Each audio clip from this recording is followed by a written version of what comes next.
welcome or welcome back to 4F Beauty. When will I be YouTube famous? I don't know. But what I do know is that after a blooming week Superdrug, my Revolution Conceal and Define foundation in shade F1 is finally here for me to review for you. So,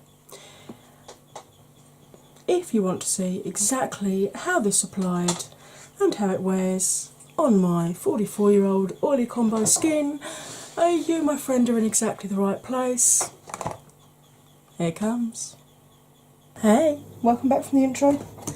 As you can tell, I have washed, I have moisturised, I have sun creamed, and I have primed my face using my usual face primer, well, antiperspirant face primer for me. And we are doing a foundation review. Now, I ordered this from Superdrug a week ago. It took 7 days to get here and arrived at just after 5 in the afternoon. Really, Superdrug? Really?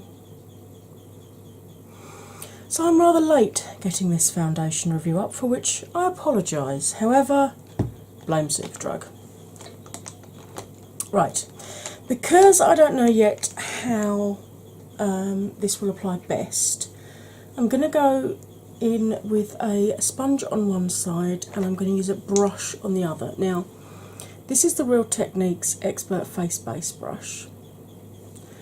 This is the Avon version, which is slightly softer, and I actually prefer this, so I'm going to use the Avon one. But if you can't get hold of this, because I think they've discontinued making this now, annoyingly, the Expert Face Base or the Fenty brush, foundation brush, are the same. So, obviously, this is the Revolution Conceal and Define Full Coverage Foundation.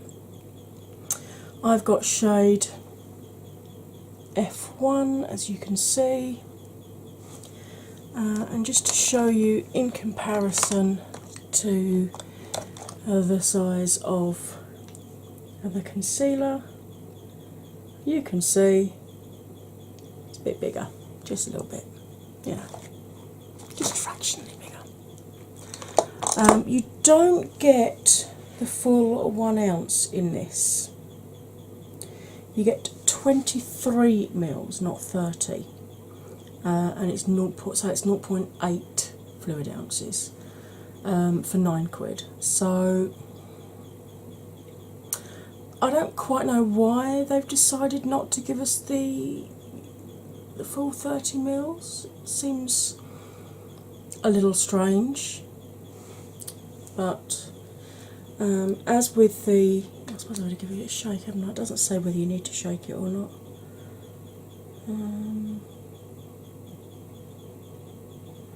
Yeah, it doesn't say, but I will, if in doubt, give it a bit of a shake.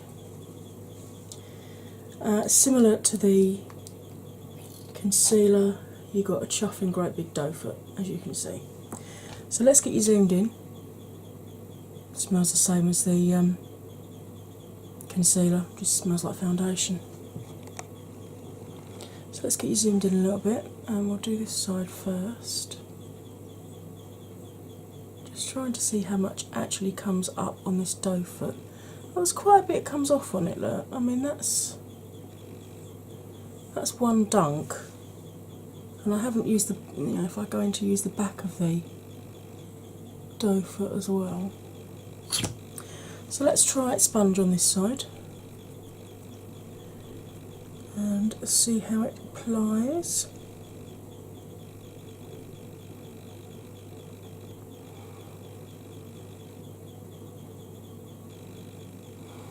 It feels very lightweight.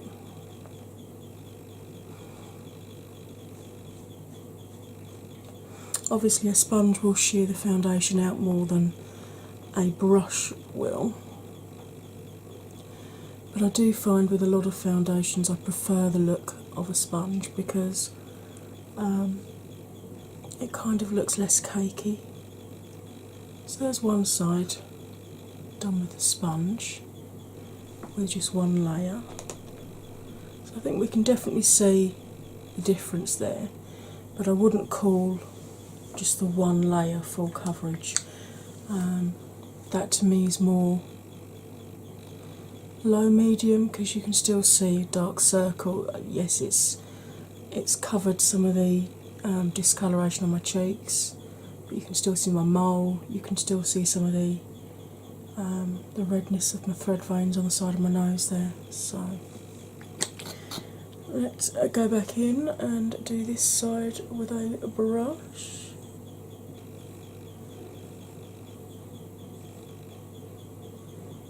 Just to see how much difference there is between the two forms of application.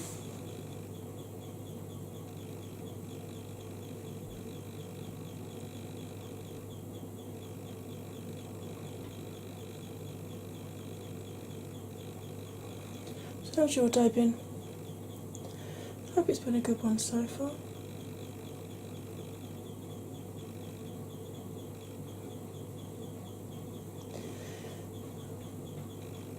Blends out much easier with a sponge than it does the brush.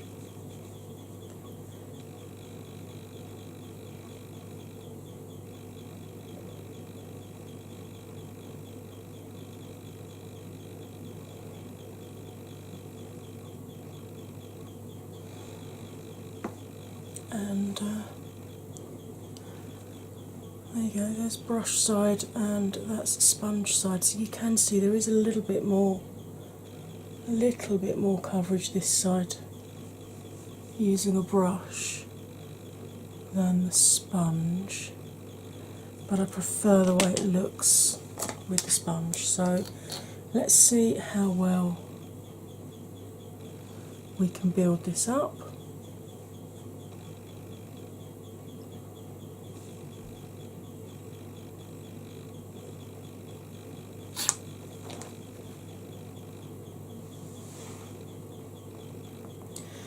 Like the concealer, this does dry quite quickly, which is I think why it's easier to apply with the sponge, because obviously it's quicker, so it hasn't dried down quite as far as it does when you use a brush.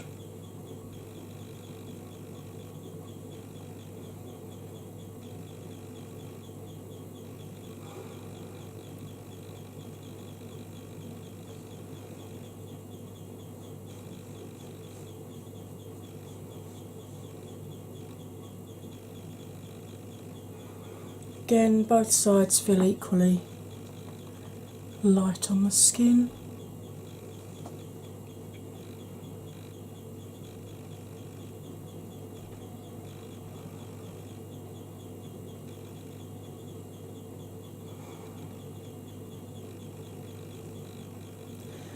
But I'm not sure I'd call this full coverage, to be honest, on me. Maybe if I used a brush it would be.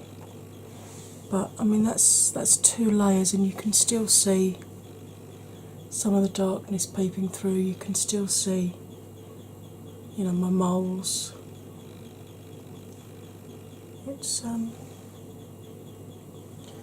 not done too badly. Where have I got a mirror I can have a look in quickly? Let's grab my slush palette, that's closest. Let's have a closer look.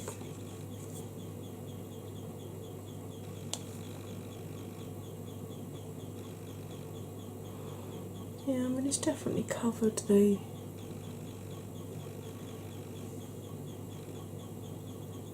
redness around my nose there.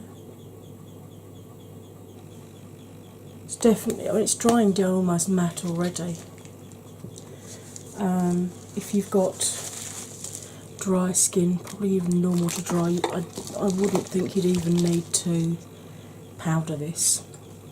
I of course will, because otherwise it's just is going to slide off my face. At the moment, it's almost looking a little bit too light for me, but I know that the concealer oxidises, so I was assuming that this would be as well. So let's go in with the 0.5 concealer, which obviously is going to be lighter.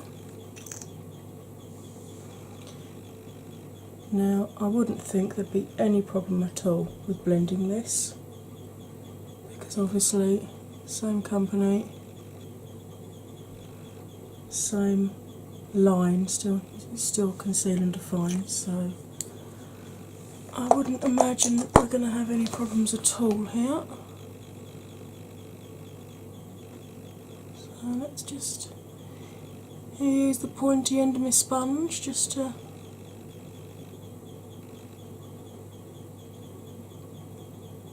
cover up my dark circles and give myself a base for my shadows. Yeah, this is, as expected, blending out absolutely fine over the top. No issues at all, really.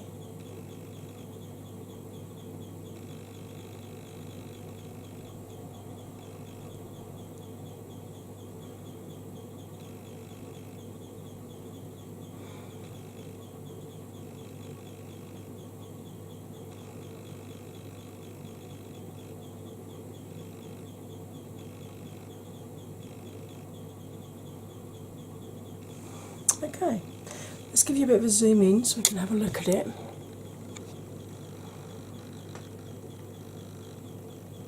I get the feeling it is going to go cakey around these fine lines here. Just by virtue of it being a matte foundation, I'm expecting that. Let's see if I can just push that into the side of the nose just a little bit more.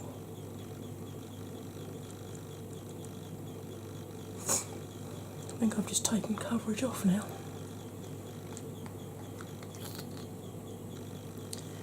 Let's just add a little bit of extra coverage just round the side of the nose, because I do struggle here. This is where my foundation tends to wear off most, partly because I'm doing this a lot with hay fever, which I seem to have had permanently since about March, and we're now September. It'll happen the hay fever stops, to be quite honest. But also because, you know, this sort of area here is where I get oiliest, so this is the area that tends to break foundation down the most. I mean, you can see it's not settled into my smile lines as of yet, but I'm expecting it to. And we've got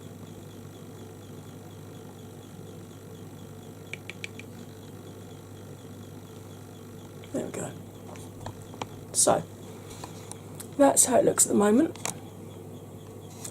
I am going to go away and put some colour on my face, and I'll be straight back in YouTube land.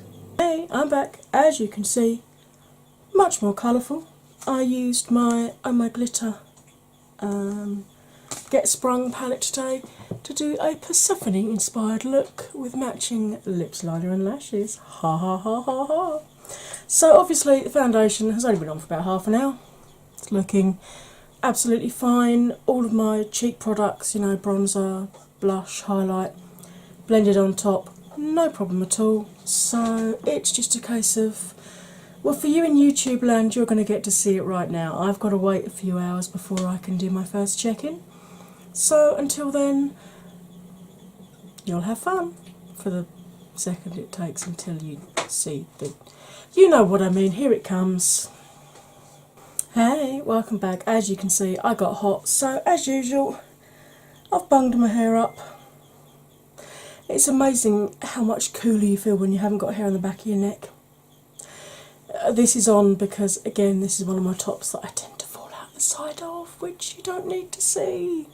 Right, this has been on for 5 hours. I forgot to give you a check-in time, but I was done just before 12, and it's now just after 5. So let's have a zoom in and let's see how it's doing.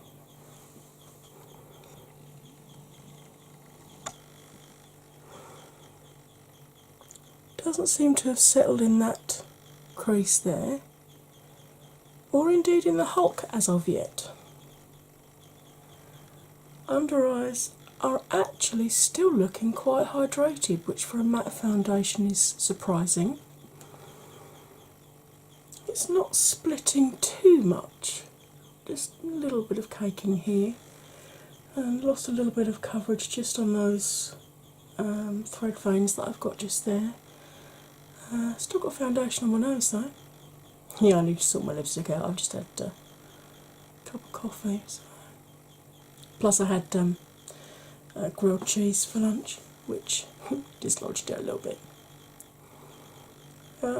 Still on my top lip quite well. Still on my chin, and not settled into the crater there either. All of my cheek products are still where they should be.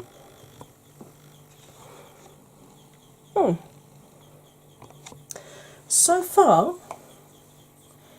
this is really impressing me.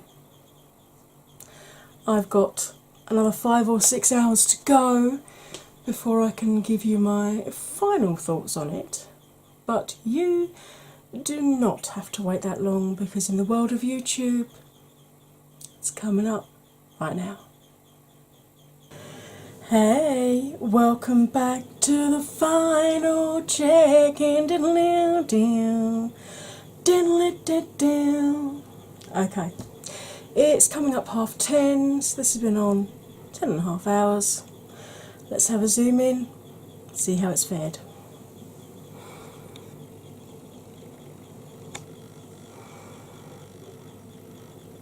Yeah, it's starting to split and cake into that line there, and it's definitely settled in the Hulk, as you can see. Under eyes actually don't look too bad. You can see it's caked and split around my nose here, and completely lost coverage this side and off the tip of my nose. Top lip wearing not very gracefully, to be honest. Chin starting to wear. Cheeks are still okay, cheek products are still where they should be. It's broken down, you know, quite a bit in this sort of area here. It's certainly making my smile lines look, or my marionette lines, look deeper than they actually are. So let's zoom back out again. So, what are my final thoughts on the Makeup Rev foundation, the Conceal and Define foundation? Not bad. I've had high-end, high full coverage foundations not last this well. Now, obviously, I built this up, and I'll be interested to see whether, if I just did the one layer, whether I would get less caking and breaking down as my oils came through. The other thing, of course, is I don't blot, I don't powder or anything when I'm doing these foundation reviews, so I can't rescue anything. And were this not a foundation review, probably around 7:30, 8 o'clock, I would have blotted, chucked a bit of powder on, a bit more, not setting spray, but sort of hydrating, spritzing spray, and probably could have rescued it for a few more hours.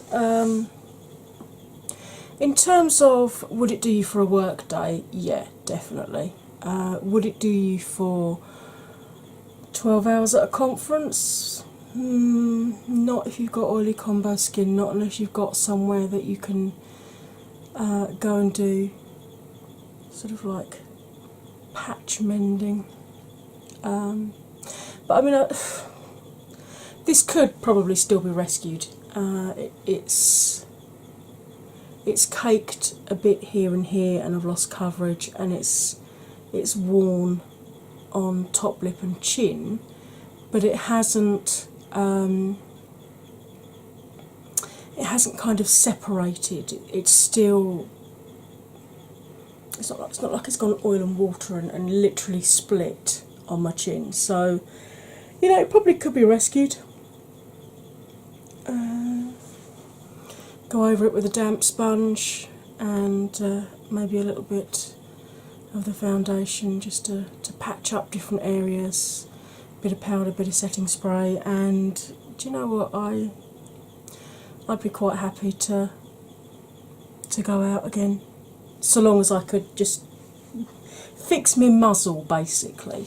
But yeah, for a full coverage foundation, which if you're the opposite side of 40 like I am, you know that full coverage foundations, they're not always our friend. I'd say if you've got normal to dry skin, that would probably be bang on for you. If you've got oily combo or oily skin like myself, then you are going to have to either do sort of like patch mending or blotting and sort of repowdering during the day. But that being said, it is only £9, and yes, I am trying to stifle a yawn. It has been a very long day. So, I hope you found this helpful. If you did, it'd be great if you could hit that like button, comment, share, subscribe. When you subscribe, don't forget to hit the bell, and when you hit the bell, make sure you choose all notifications, not just some, and then you get told every time I upload another one of these stories, or films, or reviews, or tutorials. I'm losing my mind. So while I blether away, why don't you have a look and see if there's another one of my films you'd like to watch where I'm actually still, I don't know, compos mentis and slightly more awake than I am right now at the end of it. Alright, all that remains for me to say is, I told you I've been stifling it. All that remains for me to say is you'll stay fabulous now, and I'll see you next time. My bed is very clearly calling me. Bye for now.